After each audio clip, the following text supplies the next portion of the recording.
आज हम लोग class 8 science chapter 1 crop production and management के टॉपिक मेथड ऑफ इरिगेशन को पढ़ने वाले हैं। देखो, पिछले पार्ट में हमने ये देखा था कि इरिगेशन क्या होता है।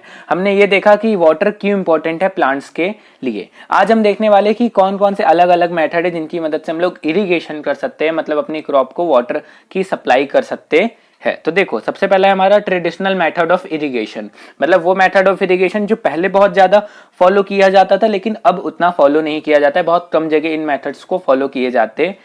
ठीक है, तो देखो अब इनमें बेसिकली होता क्या है। इनमें हम मशीन्स का ज्यादा यूज नहीं करते थे। ठीक है, ट्रेडिशनल मेथड ऑफ इरिगेशन में ज्यादातर हम किसका यूज करते थे, कैटल और ह्यूमन लेबर। ठीक है, मतलब काउ बफेलो इन सब की मदद से हम इरिगेशन करते थे, और ह्यूमन लेबर मतलब जो फार्मर्स वगैरह थे वो सभी इरिगेशन में प्रोसेस में, मतलब उन्हीं का पूरा क्या कहते हैं बोल सकते हो रोल रहता था।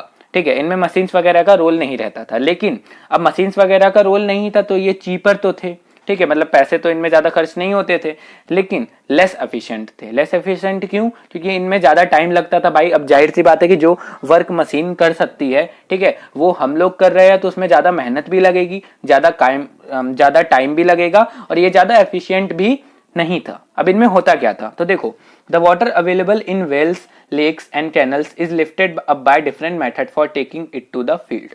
ठीक है, अलग अलग मेथड से हम क्या करते थे कि जो वेल्स, लेक, कैनल, जो सोर्स ऑफ इरिगेशन जिनसे हमें इरिगेशन के लिए पानी मिलता है, ठीक है, तो उन पानी को हम क्या करते थे, अपने फील्ड में ट्रांसफर करते थे अलग अलग मेथड से। ठीक है, अब वो मेथड कौन कौन से थे, तो देखो, मोट, पुली सिस्टम, चैन पंप, ढेकली एंड राहत, लीवर सिस्टम। तो देखो, ये मेथड को हमने ज्यादा डीप में जानने की जरूरत नहीं है। ठीक है, आपकी एनसीईआरटी बुक में भी देखोगे तो बस इनकी इमेजेस दी है, और इमेजेस में आप देखोगे तो आपको एक चीज समझ आएगी। ठीक है, कि इसमें देखो मशीन्स वगैरह का ज्यादा यूज नहीं है। बेसिकली इन मेथड में क्या होता था, जैसे किसी मेथड में आप देख रहे हो कि वहां पे क्या है कि फार्मर खुद क्या कहते हैं, बकेट आपका क्या कहते हैं वेल के अंदर डाल के उसमें से पानी निकाल के खुद वो जा रहे क्रॉप्स में डाल रहे हैं। ठीक है, आप देखोगे इसे राहत, लीवर सिस्टम, इसमें क्या है कि एक व्हील जैसा स्ट्रक्चर है, उसमें छोटी छोटी बकेट लगी है, और एक काऊ है जो क्या कहते हैं उसमें उसको रोटेट कर रही है, और जैसे ही वो रोटेट होगा वैसे ही आपकी क्रॉप तक पानी पहुंचेगा। तो देखो, इसमें बेसिकली हमारा क्या होता है कि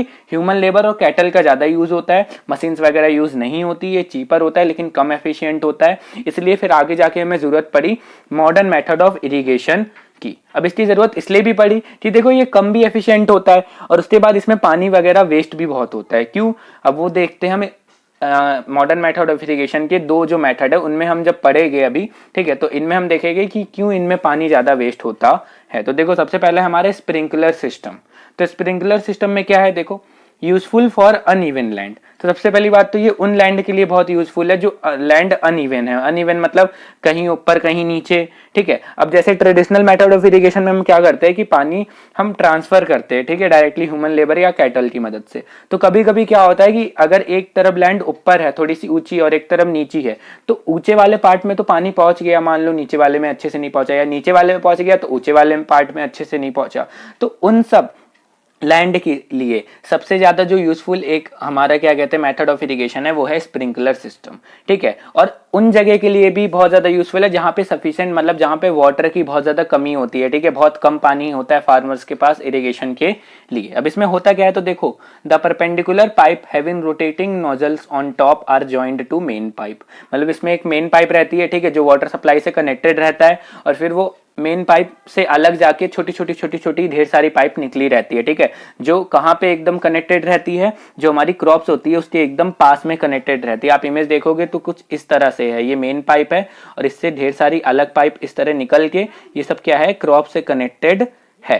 ठीक है, अब क्रॉप से कनेक्टेड है तो जब भी पानी की सप्लाई ऑन होती है, ठीक है, पानी का जब हम फ्लो, जैसे ही फ्लो होता है पानी इन पाइप में, ठीक है, तो मेन पाइप से पानी इन छोटी छोटी पाइप्स में जाता है, और जैसे बारिश होती है ना, वैसे ये बारिश की तरह क्रॉप में क्या हो सकता है, सारी क्रॉप में इक्वल पानी क्या हो जाता है, वाटर अच्छे से सप्लाई हो जाता है। तो देखो, इसमें क्या होता है कि सारी क्रॉप को अच्छे से पानी मिलता है और ग्रोथ भी अच्छे से होती है। और देखो, यहाँ पे पानी वेस्ट नहीं हो रहा। ठीक है, वहां पे क्या होता था कि भाई जाहिर सी बात है, मशीन हम यूज नहीं कर रहे, ठीक है, कैटल ह्यूमन लेबर की मदद से यूज कर रहे हैं।